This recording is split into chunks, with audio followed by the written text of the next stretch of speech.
آپ کے سامنے ہے، یہاں ایک بیریئر لگا دیا گیا ہے، اس کے پیچھے پولیس کی بڑی تعداد کھڑی ہے، وہاں آپ کو نظر آ رہا ہے وینیں کھڑی ہیں۔ تو ہم یہاں آئے ہیں اپنا حق مانگنے، آئین قانون کے مطابق عدالتی فیصلے ہمارے پاس ہیں، لیکن اس ملک پہ اب نہ آئین ہے، نہ قانون ہے، نہ عدالتی فیصلوں کی کوئی وقت ہے۔ تو ہم آتے رہیں گے، ان کے ضمیر کو جھنجھوڑتے رہیں گے، پاکستان کی عوام کے سامنے اپنا مقدمہ رکھتے رہیں گے۔ سر کہا جاتا ہے کہ خان صاحب سے جو ملاقات کرتا ہے وہ اندر جا کے سیاسی باتیں کرتا ہے، جس وجہ سے جو ہے ملاقاتیں حکومت نے کہا ہے کہ ہم نے بند کروا دیں۔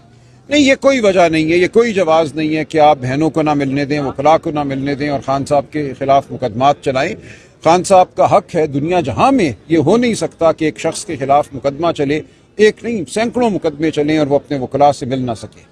سر فیصل باؤٹر صاحب ٹی ویوں پہ بیٹھ کے یہ فرما رہے ہیں کہ اب پوری پی ٹی آئی کو مائنس ہونا پڑے گا، آپ کوئی چلیں دیکھیں، یہ تو فیصلے اللہ تعالیٰ کی ذات کرتی ہے، وہ میرا نہیں خیال اس منصب پر فائز ہیں۔ پاکستان کی عوام اپنے فیصلے خود کرے گی۔ پاکستان کی عوام کے دل میں کون بستا ہے، کون سی جماعت بستی ہے، کون سا لیڈر بستا ہے، وہ فیصلہ پاکستان کی عوام کرتی ہے۔ سر یہاں آپ لوگ کب تک جو ہے وہ بیٹھے رہیں گے؟